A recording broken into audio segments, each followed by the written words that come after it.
Welcome, everyone, to Candid Conversations, Voices from the Village. My name is Rich Overton, and I will be your Zoom support for today.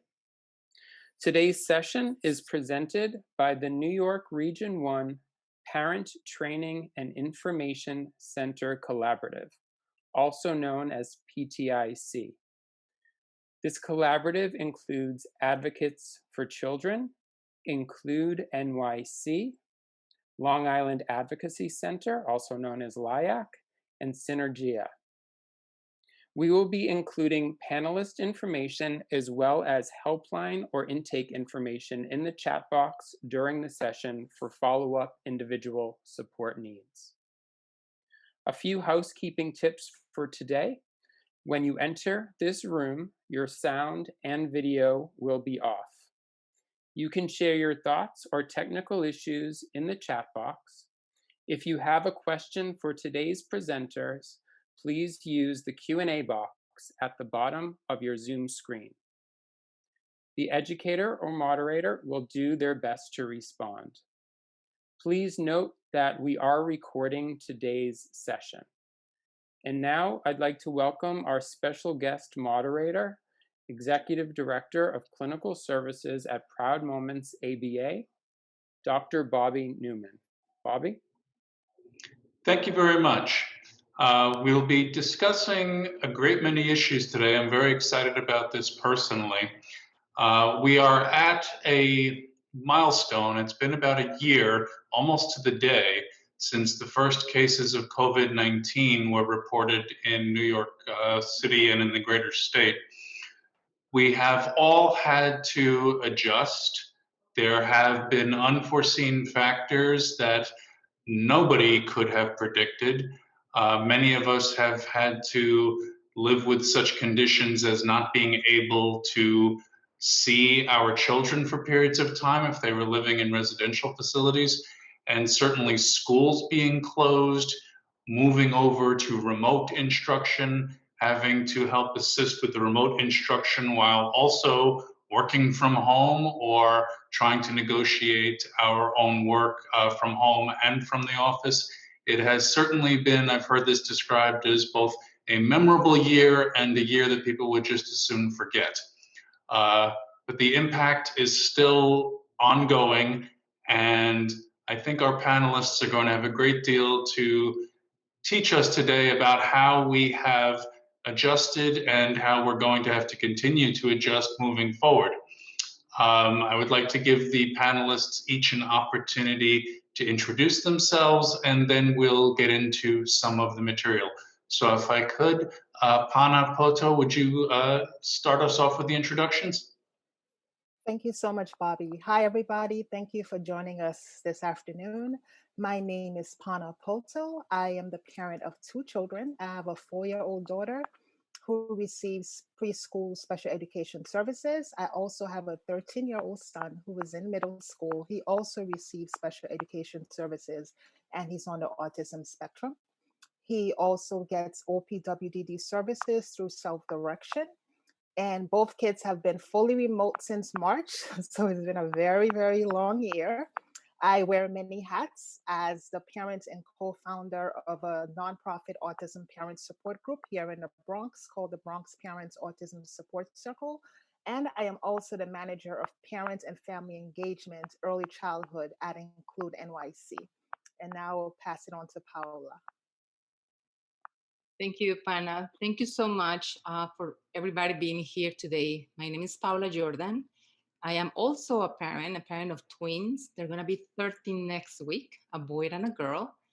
And they currently are going back to school. They're middle schoolers. We start doing blended, then schools closed.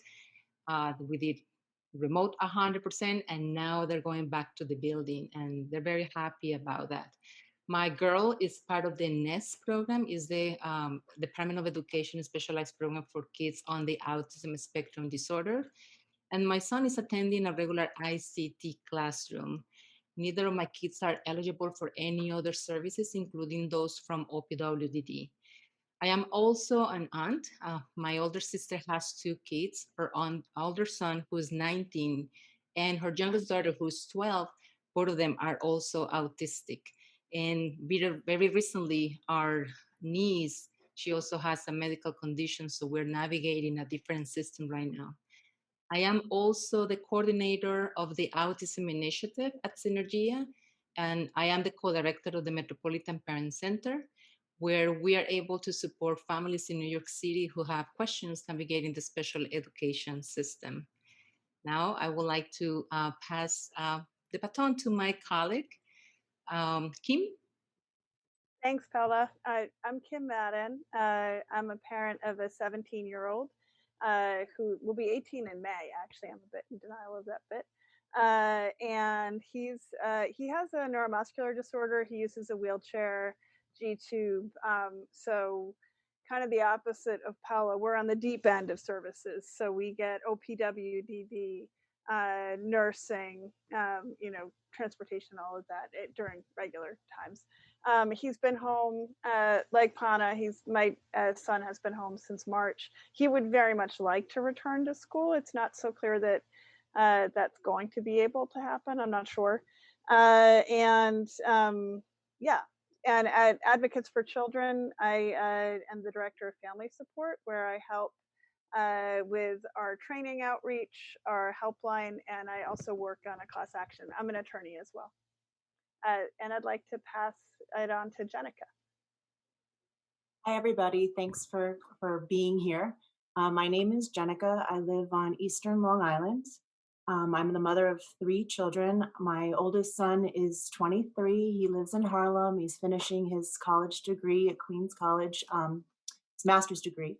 My son, Dustin, is going to be 22 in May. He was diagnosed with autism in 2001. And then I have my daughter, Kendall, who's 13, and she's in a gen ed setting. She's in 7th grade. Dustin, throughout his school career, he was pretty much getting one-to-one ABA services. He was in, during early intervention, we kind of did like a home program. We tried some school-based programs. It really didn't work out well for him. From starting about 7 years old, we enrolled him in the Elijah School. It's a private, non-approved private school here on Long Island. We had to go through a lot of litigation in order to get the district to support his services there. And of course, when COVID happened last year, it was the year he ages out, and we had not yet launched with self-direction. So he was home as of the 13th of March, like everybody else, and did not return back to the school. And it delayed our launch for self-direction, which wasn't until October of 2020. And so he started with his ComHab worker. He now attends what's called the Elijah Transition Program and Support out here on Long Island. And he's been, with COVID, I think the one thing that has been beneficial is definitely children that are self-directed. A lot of them have been able to have some services during this time while everything else was locked down. So since October, he's been going from, his support worker picks him up here around 8, and he has a full day of activities between community classes and outings and everything. I've been working at Long Island Advocacy Center for 11 years, full time. I recently pulled back as an education advocate and intake coordinator. I'm still part of Long Island Advocacy Center, but with my son transitioning to adult services, I need to change my focus also and some of my job opportunities. So I'm working also at the Elijah Farm over in Huntington, which is Elijah CSA Farm. So, and that's about it. Well, thank you, Jenica, and thank you everybody for being here, our panelists. I want to transition off something Jenica talked about, and it's transitioning. This has been a year which has really called for flexibility. In my own work, I should introduce, I work primarily with people diagnosed on the autism spectrum and their families. And there have been all manner of fallout, as we were mentioning, from the pandemic, and things that people really don't even think about, such as students that I work with who only eat, a very limited diet, for example, and then hoarders went and bought all the Cheerios, and now what? Because there's no Cheerios. So we've really had to think about adjustments, people who thrive on routine and schedules, and then their schedules are completely gone. So I'm going to throw it back to our panel now. What I would really like to talk about is how we've had to manage this flexibility and this blending from all remote to live to back out again. How have you accessed services? How have you managed this whole difficulty in terms of from 1 week and 1 month to the next, the rules changing, conditions changing? So if you can give us a little bit of your experience, and then also please make any recommendations that you would care to make to our attendees. And Pana, just because I introduced you first, I'm going to throw it to you first. Thank you, Bobby. So, as I mentioned, when I introduced myself, my kids have been fully remote since March. And I just kind of stuck with that. So even when schools reopened last year, I still kept them remote. And it was more, we all have our risk tolerance level when it comes to COVID. And for me, I just did not feel comfortable sending them back into the school environment. I certainly respect the views of others who have decided to send their kids back. But for me, I decided, I'm just going to keep them home for now. But it has really been an adjustment. It has been a transition trying to juggle working from home full time while having to juggle both kids. So my husband and I, we kind of tag team. He works with our son who has like a full day because he's in middle school. And then I work with our daughter who's in preschool. And so that has been interesting because there are some days I'm literally I'm cutting out arts and crafts while I'm at a webinar. So it's been a really interesting transition, but the kids have done really well with remote. Of course, for my son, because of how his autism affects him, he's not able to sit at a computer and be fully independent, so he needs somebody sitting next to him. And for my daughter, she's a little bit more independent, but she still needs someone who's sitting next to her as well. So it's really been an adjustment. I've really had to be good about managing my time to make sure I am fulfilling my duties as an employee and as a parent. Paola, can I throw it to you next to talk about this same issue of our flexibility in our multiple roles? Sure. I mean, and I appreciate very much a kind of point of view, because what works for her did not really work that well for me. And at home, the kids originally, after the whole stop in everything, it was very hard to stick to a routine. And that's something that I had to learn how to let go earlier, right? It was hard just to trying to adjust the bedtime routine at as regular 9 o'clock did not happen anymore. It was going to be midnight. So it was really difficult. And when the schools reopened in November, it was a conversation that we have here at home. And my daughter, she craves the routine of being in the building. It's not about the human aspect, it's the routine, the seamless, the smell, the structure and being there. And surprisingly for my boy, it was completely the opposite. So it was a difficult negotiation. It was hard for us to make that connection.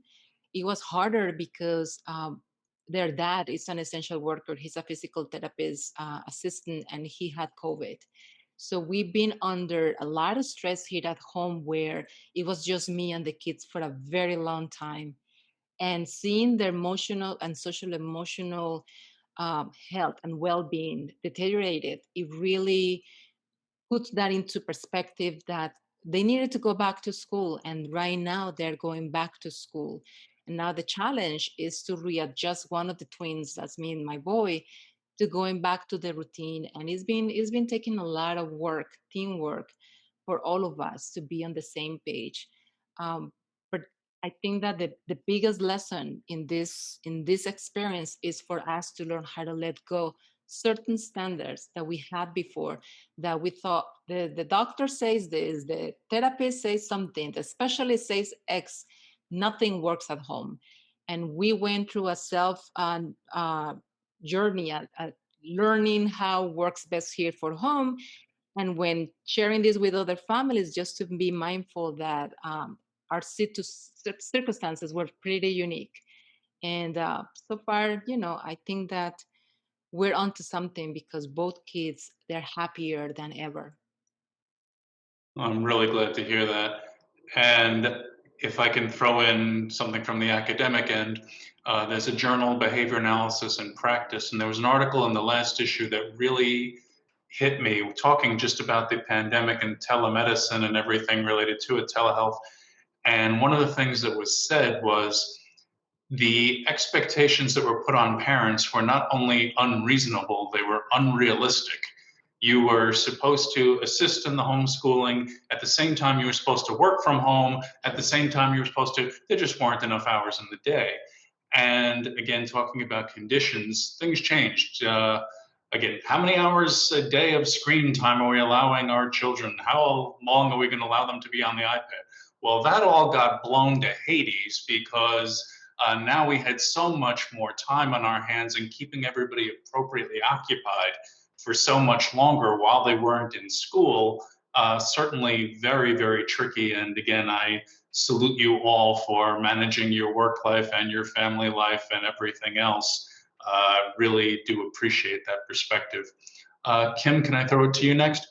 Yeah, absolutely. And I was really interested, Paola, to learn that your kid's dad is a PT. We never discussed this, but my son's dad is also a PT. Although we had the beginning, I know it was a really tough time for everybody, and I went into full-on panic mode, protective parent, where I was terrified of COVID. I told my husband, he worked inpatient with people that, it wasn't on a COVID floor, but it was with people that were very likely to have COVID. Most of his coworkers did get COVID. And he took a leave at that time, which actually worked really well for both him and the hospital that he worked for. But it was a really tough decision because he loves his job. And he went back in June. And we stopped all services. So my son went from having, 2 paras, a nurse, 4 therapists at school, 3 special ed teachers, to me and my husband 24/7. In the beginning, before my husband got on the leave, I threw my back out just because it's very physically demanding to take care of my son, and it's something where he needs full one-on-one assistance. In school, they actually have tag teams with the paras so they can, go eat lunch. Like, that's not something that we could really do. I think one of the things that we learned really quickly as both of us working is that we both needed to really focus on the essential for our son, and then how can we work our work around it. And we were lucky in that we both had jobs that we had been pretty established at, and so we were able to stagger our schedules. What sucks about that is we never have a day off together, but he works Thursday to Sunday and I work more like Monday to Wednesday, and sometimes on Thursdays and Fridays. We did start towing back into the water of getting support this summer. And like you said, Paola, it's really about, where's your risk tolerance with COVID? I learned after my immediate panic of thinking COVID was the most terrifying thing ever and I needed to hide under my bed, that there were scary other things under my bed too. Like, just being inside and just the 3 of us all the time was not really helpful. And although my son has a lot of physical needs and a lot of learning needs, in other ways, he's a very typical teenager. He thrives so much on the social interactions, and he missed that intensely. And I think he still really, really does. So even though his sort of specialized ICT program that he's in is supposedly going back, it is going to be something where they go in and do work remotely. I didn't think he would want to do that, but he actually really does, because he is so desperate to see the other kids. The difference between last year, when all of his classes were asynchronous with no real video time with other kids, to this year when they actually did do synchronous learning, and actually almost in every day he sees other kids on screen. The difference psychologically for him was incredibly powerful. I think I really learned how much school means to him during this time and what he gets out of it in a way that I knew before, but I don't think I knew on that level. And navigating the social systems, which I thought, the CDPAP, which we lost, and it's a real pain in the neck to get back into once you lose it. They didn't care that it was COVID. You know, I had to do the 80 pages of applications and doctors notes that his condition doesn't change. That, you know, in my free time, I would love to fight why that system is so bureaucratic, because it doesn't help anybody. But it, you know, the system being bureaucratic doesn't help anybody. The system itself is fantastic if you can qualify for it, because you do get, you know, you can get home care through that. You could theoretically get a lot more hours than we use right now. We still are trying to balance working our own needs and COVID risk. So we have one person coming in through two systems. And self-direction, I know, Jenica, you talked a little bit about that. But for us, it is a lot to navigate. It would be a hard time, I think, to take it on. So congratulations to you for doing that. I've heard it's real different in Long Island than the city. But it's flexible in a different way, and it allows us to pay more, just to be totally blunt, if you're trying to figure out services. CDPAP is easy, you can get more hours, but it pays very little. The benefits are pretty good. Self-direction, we've found, pays a lot more, and it's more flexible. So you can, you know, you get your own budget, you can figure things out. You have to be okay with a lot of paperwork that at first makes no sense. So I'm really glad they did it a few years ago. Well, Kim, it's interesting that you mentioned that the process for you for CDPAP, because I just applied for it in November. You know, here I am, right, Miss Advocate, and I'm doing all my stuff for my son so late as he's 21. But anyway, we applied for CDPAP. It was a fairly easier process here for me anyway. It was expedited within 45 days, of course. There was just the one doctor's form, the orders physician form that you need to get filled out within 30 days before applying. But now that my son's 21, one of the benefits is that we can pay a family member.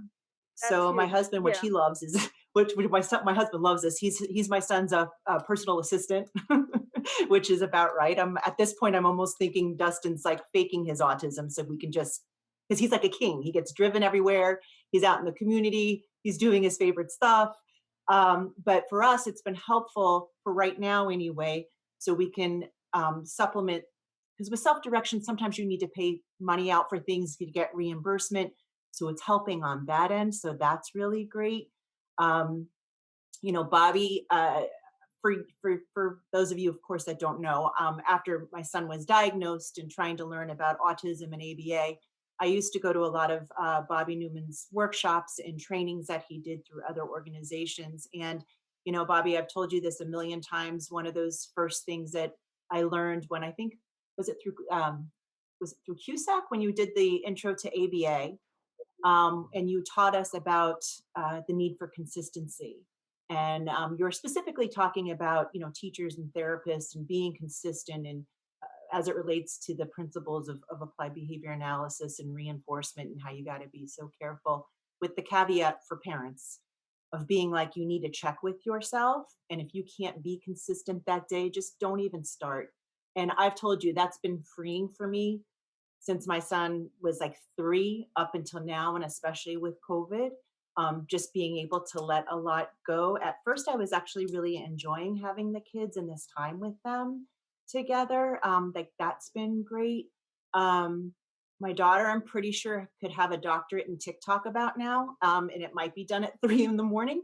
My son, you know, he was kind of hard to get prompting and going, but he's doing really great now, again, with self-direction. And who's calling me? My mom's calling me, Mom. But anyway, so it's been, you know, that again was a lifesaver for me, you know, prior to children, prior to education advocacy and everything my son taught me. You know, I was a bartender. So, you know, it's the education I've gotten through my son has definitely been just incredible. And the ability to be able to have the opportunity working at Long Island Advocacy Center, working with all of you and helping families and helping each other has just been remarkable. But yeah, again, with self-direction and with the services, it's a very different. It was funny because I got contacted, I think it's through Advocates for Children, right? There's this panel about families with children that have aged out that are trying to get that year that we lost due to COVID and another year in school.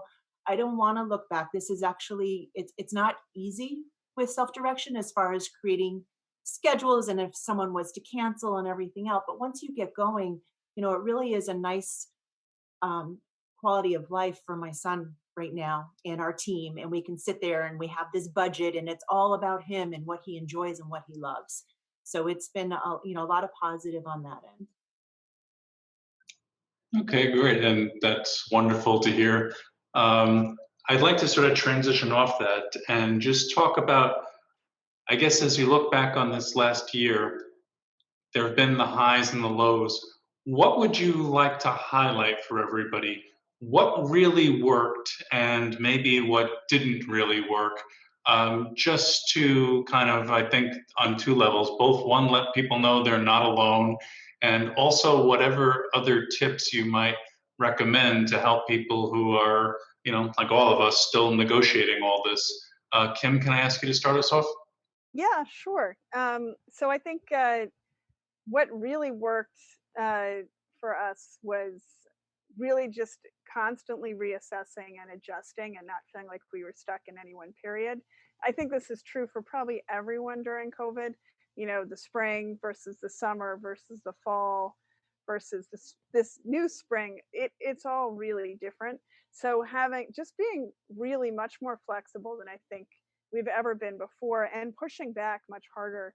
You know, at first it was pretty obvious that when they moved into synchronous learning, they were not thinking, this is not an uncommon experience for us, but they weren't necessarily thinking of, you know, a learner like my son. And his schedule is packed from 9:30 till, you know, 2 or 2:30, it depends on the day, but just nonstop. And we had to sort of push back and be like, we need a break. He cannot sit in front of a screen. And it's because he gets so many different therapies. We also dropped some therapies that really for him didn't work. We pushed and got in-person therapy, which I know is really hard to get, but we were able to get in-person physical therapy, and that was key for him. It's been very interrupted because of some stuff going on with our therapist and her family, but it's been really important for us to look at what do we really need, and focusing on that and letting everything else go. I think other things to get me through when I felt completely overwhelmed, which is often, like, you know, probably this morning, and then I feel better in the afternoon. It's every day is, you know, different. But it's trying to remember some of the good things. Jenica, I think it's interesting. You said you really loved the time in the beginning. In the beginning, I was just so overjoyed to not have to fight with OPT every day. Not every day. In our experience in high school, we have had, I think, the world's worst bus driver and the world's best bus driver. And so I always want to be careful about it. But, you know, the worst one does take a toll on you, and having to navigate OPT and nursing and a series of paras, it's really exhausting. And as exhausting as it was to be home, that was something that I felt like, you know, I'm kind of in dread of having to do that again. And I really want to, you know, realize how much less stress it was this year to not have to deal with that. To notice that although my son certainly had a lot of issues psychologically and misses the other kids so much, at least in the beginning, he had a lot less pain than he did in school. And I think that's because the school day itself is really long for, you know, somebody like him. And he, you know, given his body trying to navigate a long day and getting up, you know, before 5 every morning to get to high school, which means I have to get up even earlier than that. It's been really nice to sleep in a little bit. So I think that's like the highs and the lows mixed together. It's interesting you say that. It reminds me of my co-host. I do a COVID Conversations podcast with Bobby Rogers, a very wonderful parent and advocate up in the Syracuse area. And Bobby, who is perpetually happy and cheerful, one of the things she described from the early days was just how wonderful it was to have her other 2 children home from college. And she jokes that she said, "Oh, the governor says that you have to stay home and play games with me." So she was very much enjoying that extra family time, and they're all playing whatever board games they play every night. And she was, boy, just in her element there. Of course, time went by, but those early days did provide some very happy family time for her, a little bit more enforced exposure with her late teen and early adult child than she had expected. But again, finding those little silver linings and rainbows. Paola, can I throw it to you? Yeah, just thinking about what happened in the last year, I can highlight the mental toll that parents, in my case, here at home, we experience, where you need to be strong for your kids, when you need to be that force for your child, that you are going to reassure that everything is going to be fine. It's still fresh in my memory to know that it was hard for me to go outside and buy groceries, right?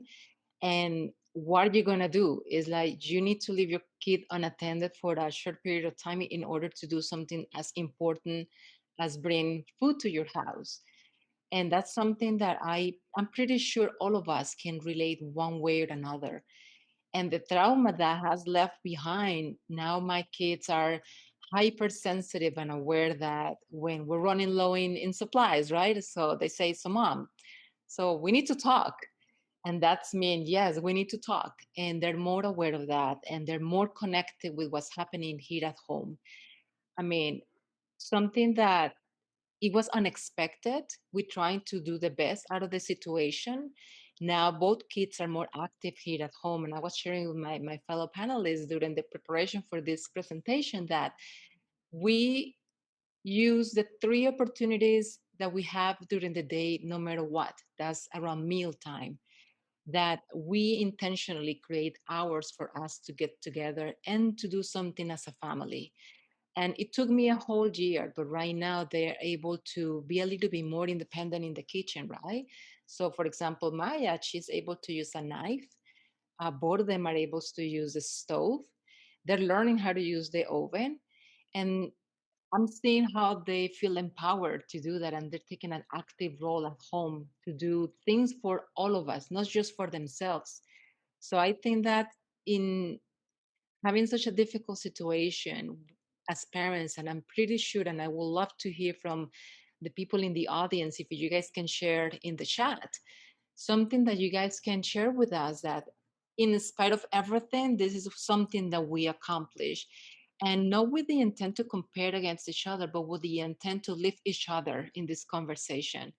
Because when we were thinking about doing this to be ourselves in this I would say vulnerable position to share our experience with all of you, is with the intent to know that, you know what, I can relate to your story, I can relate to what you're saying, I can relate to Kim, I can relate to Jenica of Pana with her two kids. And just to think out of the box, that maybe I want to try something different at home that maybe works, maybe doesn't, but at least we're trying. So I it's been a very long road for all of us. And I hope that in 20 years from now, my kids are going to think about this, that it was something that make us stronger rather than, just get focused on the trauma that we are going through. Pana, can I throw it to you now? Yeah, when it comes to what's been working, I would say it's made me a lot more organized than I used to be. So I have a dry erase board, and every evening I write out the schedule for the kids so they know what to expect. I know what I need to expect and how I need to manage my time during the day.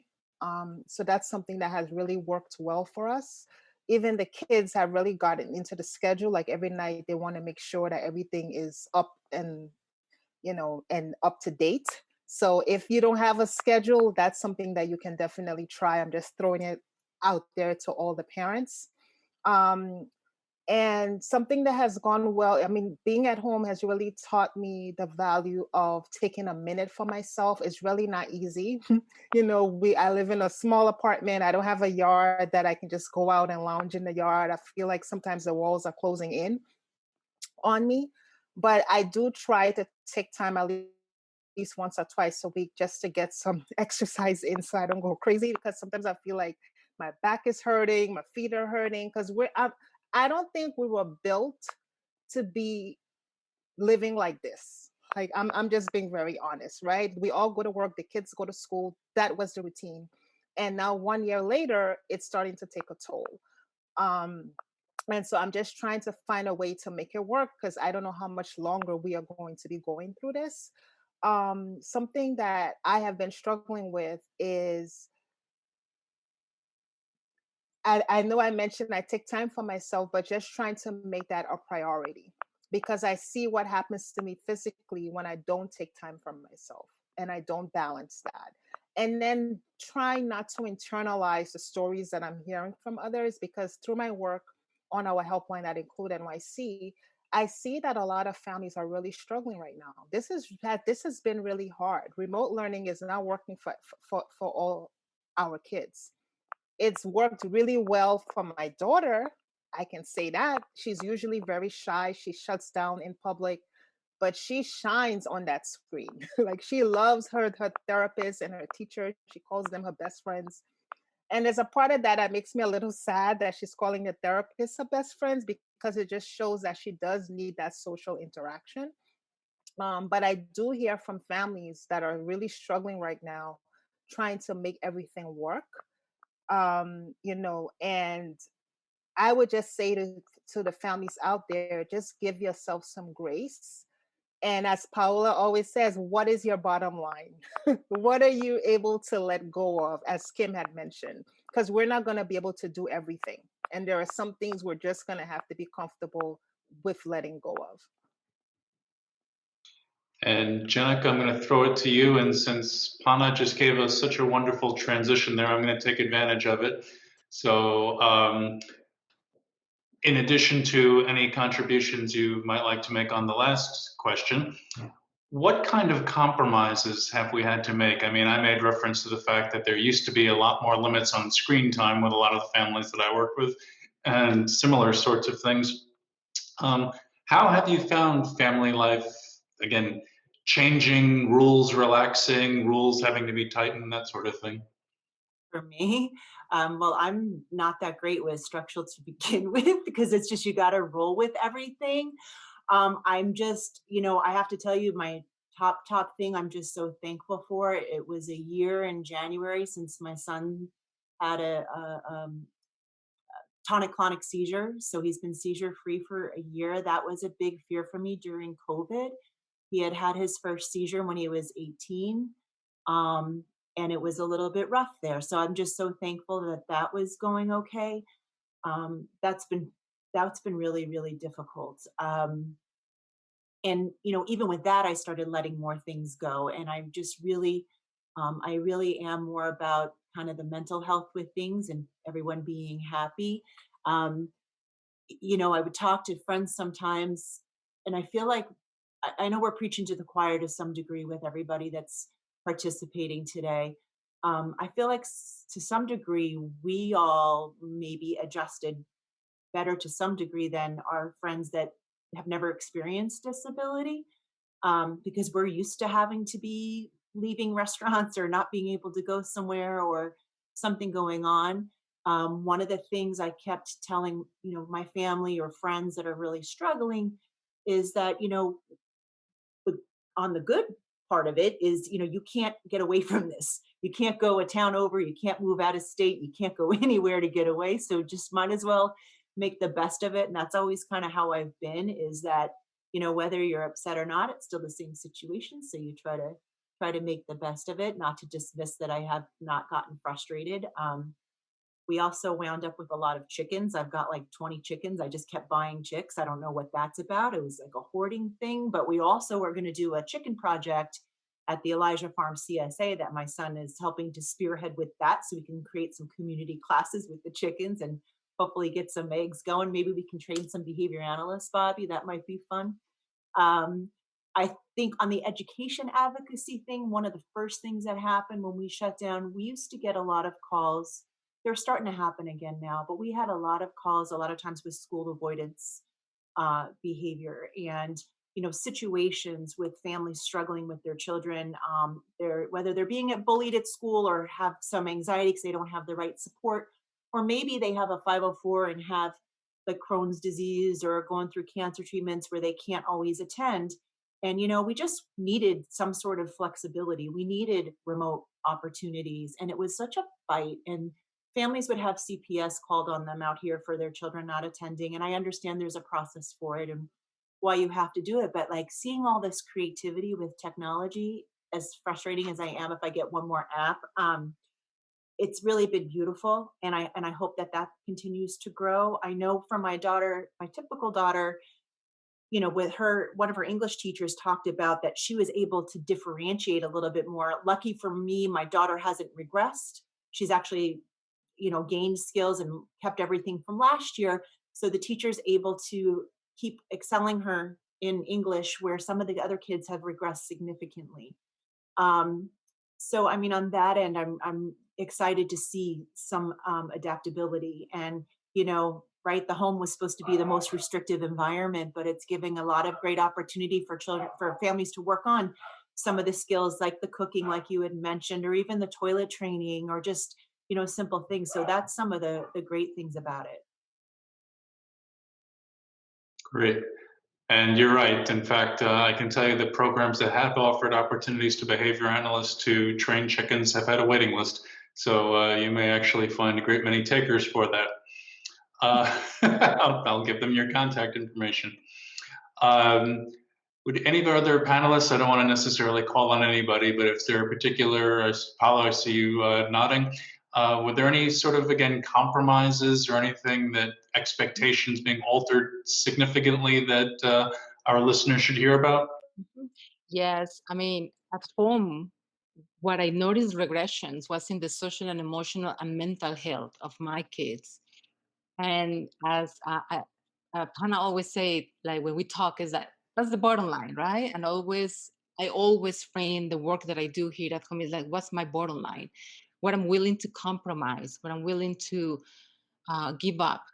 And I made an informed decision with my kids that our focus is going to be in the mental health component, in the social and emotional component, and academic and therapies and everything else. If it's happening, it happens.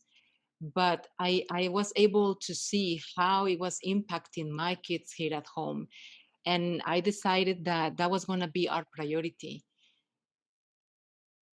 I know that it's going to be hard for some families just to listen to this because it's like the reverse, right? Like for so many families, is it going to be the opposite? And what I'm saying here is that is what works best for the family. At the end of the day, we are here on our own. We have no support. No one is coming here to support us. We don't have family. We don't have aunts. We don't have grandmothers. We don't have no one. It's just my kids and I right now. And that really makes you see things through a different lens. And again, what was my bottom line? I want my kids to be able to be stable because eventually something has to happen with the situation, right? But while it happens, we're surrounded by a lot of bad news, right? From the politics context, my kids watching the news and they get anxious about that. We just went through very intense elections. The whole dynamics about are we going to open the school, yes or no? So that creates anxiety. Long hours working, trying to be present for my kids and then trying to be present for my job and balancing those two. Then getting worried about their dad's health, which is a real fear. So at home, we decided mental health is going to be our priority this year. Academics and everything else, we will figure it out when it's the right moment. Regressions, yes, we have tons of regressions that are subtle. And I had the opportunity to witness those regressions because I'm here, I'm present with my kids. For that, we realigned certain things on the IEP. And we're hoping that, you know, now that the school is going to be more consistently open, we can work on those items as well. But I would love to hear from Pana that she has kids with similar ages and similar situations in terms of what we're gonna do. Yeah, I mean, for me, especially with my daughter, I've had to realize that, you know, it's okay for her to be on the iPad. I know that Bobby talked about screen time and just trying to make that balance between playtime and academics. And I know, okay, so I come from an immigrant family, and I know that for a child of my daughter's age who is 4, a lot of her learning happens through play. But that's not how I grew up. I grew up, it was very academic focused. So I'm trying to find a blend between the two because she does not have a full day schedule. So I feel like if she's just singing and dancing and on the computer, has she really learned anything today? And so I'm trying to find that balance between the two and just give myself some grace and being okay with not getting through my to-do list. Like it's okay to let some things go because I need to reduce my stress. And I realize that if I'm stressed, everything shuts down. My kids need me to be okay. And so I'm not trying to be a martyr and get any kind of awards when it comes to parenting. I'm just trying to do the best that I can do to be able to get through the day. And this year has been hard. I mean, I know we're only into March of 2021, but I kind of feel like 2021 has been a continuation of 2020. Um, but I will say to all the parents, and I know I've said this before, go easy on yourself. This is not easy. And I think someone had mentioned in the chat that her child has just been diagnosed, and having this time at home is giving her some time to kind of get some supports and services in place. And I really agree. I mean, I think that this pandemic has, I know there's been a lot of loss, which I've also experienced, but I feel like this pandemic has also allowed us to be able to slow down. Like now I'm actually able to see firsthand what my son is working on in school. Before I was hearing it secondhand, now I'm able to be a part of it and to be a little bit more involved. Um, I do worry about him because he used to love to go out. He also gets self-direction services through OPWDD. And we kind of had to halt everything because his staff didn't feel comfortable coming into the home. And we didn't feel comfortable having her here either. And so he hasn't had any of his self-direction services since the pandemic started, because a lot of his programs, they are not open right now, right? And so now he tends to want to be at home more. He doesn't want to go out. It's like pulling teeth to get him to go outside for a walk. Whereas my daughter, all you have to do is say, let's go, and she's ready to go. So, you know, I really pray that when all of this is over, the transition for all of our kids, I'm really praying it's going to be a smooth one. But I think our kids are resilient. And I know a lot of parents are concerned that their kids have regressed. But one thing I want us to keep in mind, we're doing this to keep them safe. Kim, do you have anything to add on this? Yeah, I guess the only piece I would add is I'm trying to keep up with the chat, and I love the comments that have been coming in. It's really wonderful to read them. I think one thing that we found for the four of us when we were preparing for this panel is what a great, you know, sort of unintentional support group it became.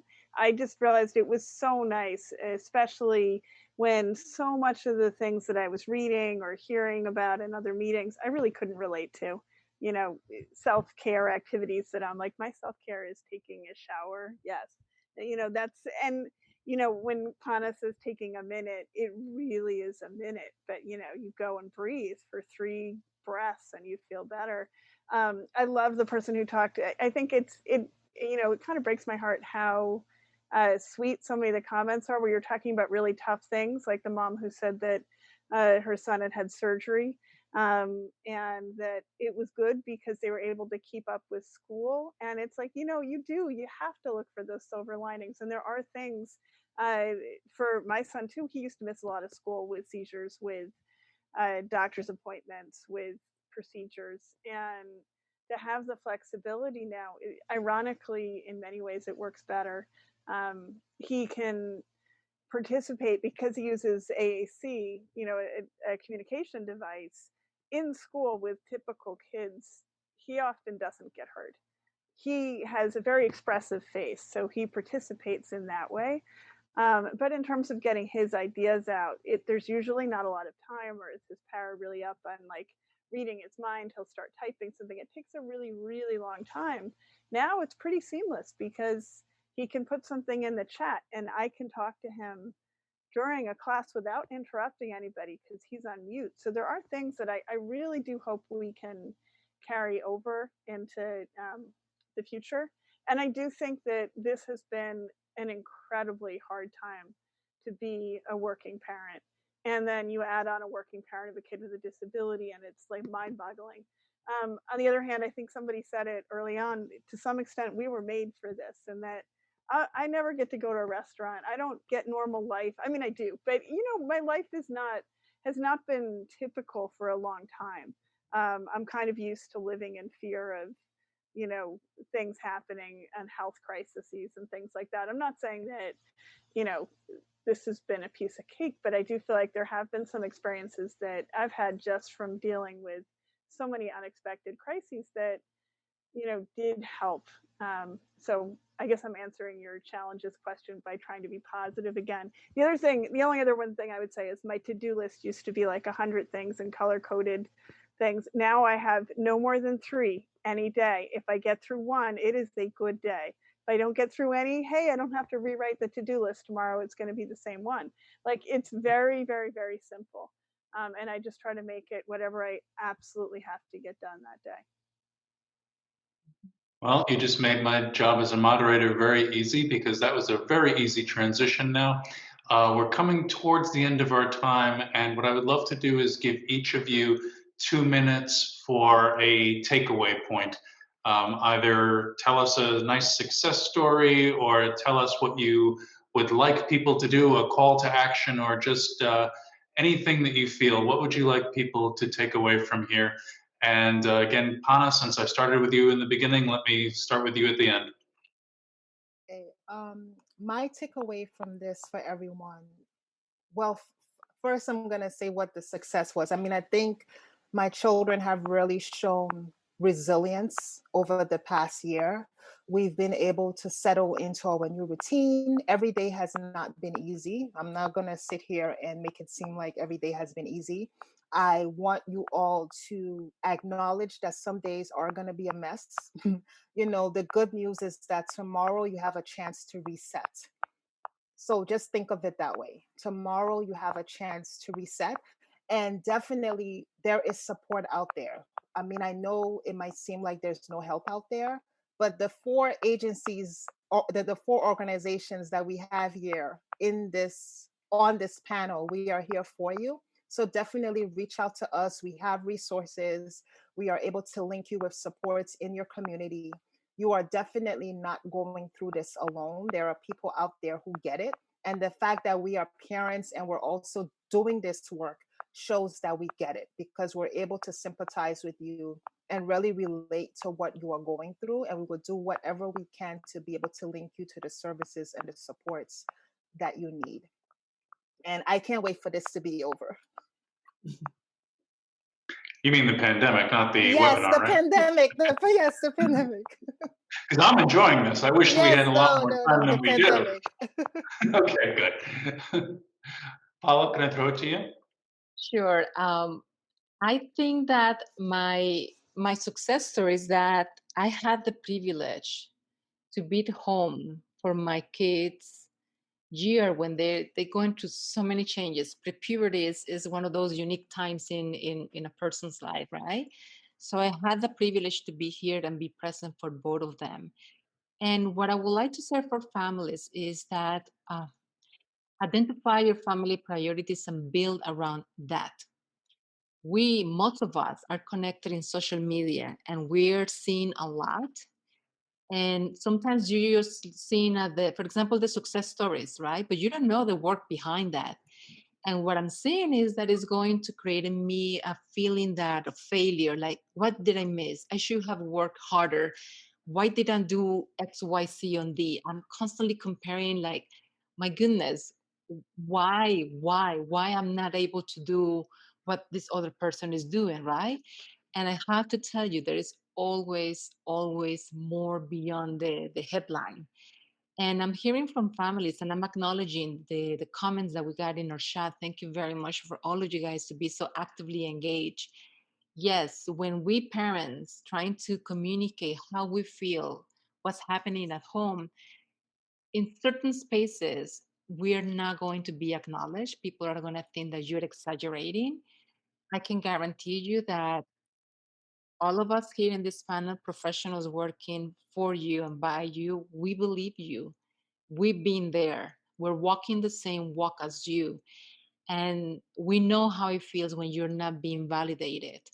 And that's what we're trying to do here when Panet's talking about like the job that the parent centers do, right?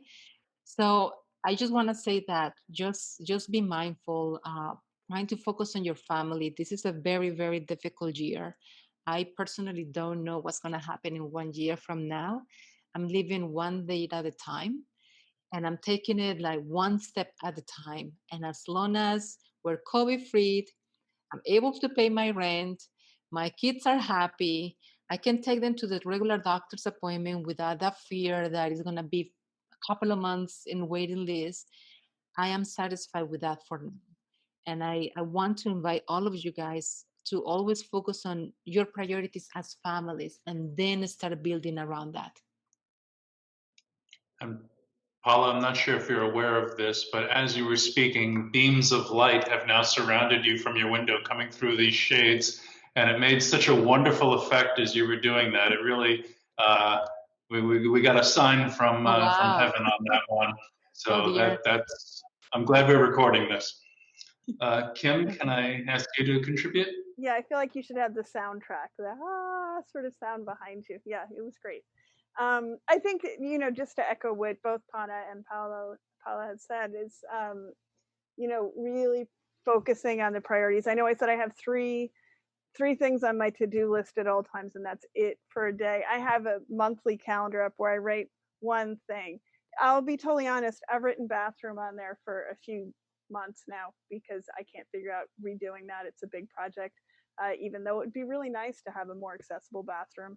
But just really trying to focus on, like, for us, it's like the most pressing medical issue. And yeah, his GI doctor might be a little mad that we're not making it. We're sort of ignoring some of the stuff we're supposed to do, but we need to focus on this other thing first. And that's always been true, but it is true to a whole new level now. And I do think, I really appreciate the chat.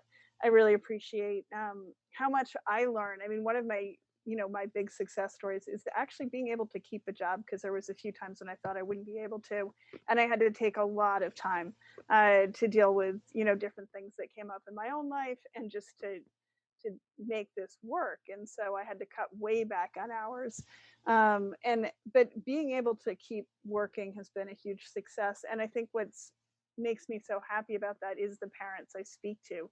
And how much I learn, how much I feel like I learn from the people who reach out to us for help.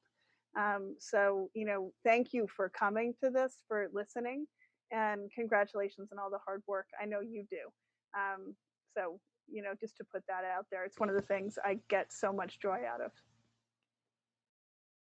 And Jenica, as so often happens in our lives, I'm going to throw it to you for your words of wisdom and insight to round us out.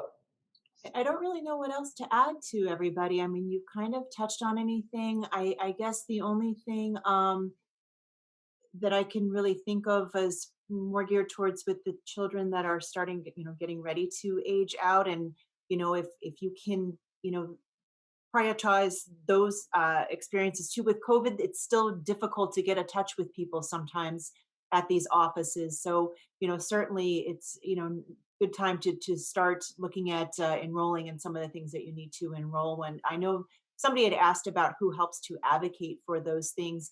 Each one of our organizations do have individuals that help with transition information or, benefits advisement. So certainly reach out to the organizations, and they will put you in touch with somebody. All right. I thank you very much, panelists. I wish you could receive the round of applause and standing ovations that you would definitely get if we were able to be together in a live venue. But please consider yourself receiving them virtually.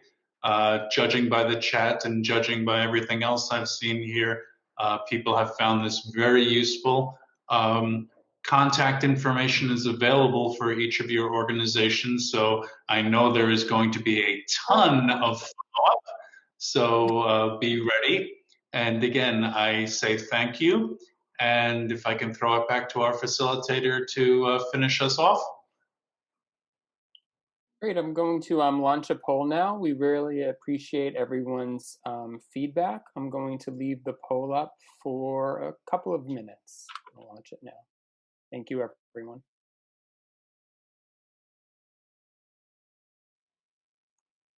Oh, Rich, do we take it too? No, no, no. You don't have It's popping up. to. Thank you everybody for being here today. Muchas gracias a los padres que hablan español que participaron activamente en el chat. Los vemos, los reconocemos y esperamos que la información que se compartió en el chat la puedan ustedes utilizar y nos contacten prontamente. Thank you everybody.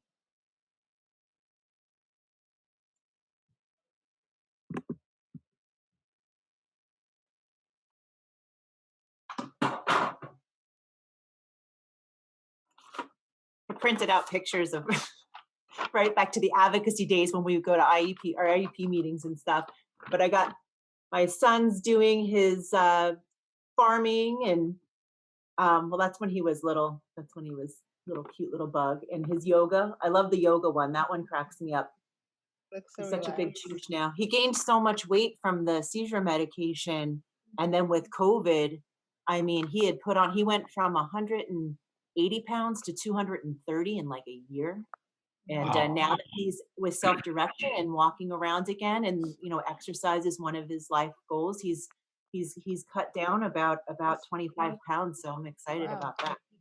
That's good. Well, and he's probably put on some muscle doing that farm work at the Elijah farm. So it's not all fat loss. There's probably some muscle gain as well.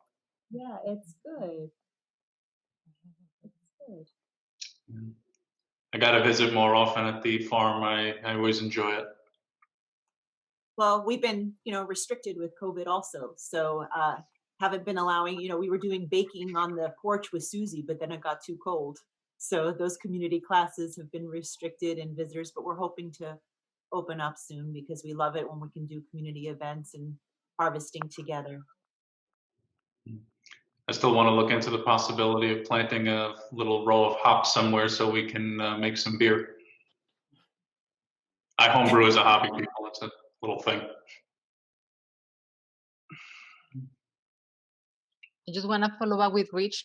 I hope that we have really good responses. And for the people in the audience that we still are with us, it's very important for us to hear your opinion about this presentation.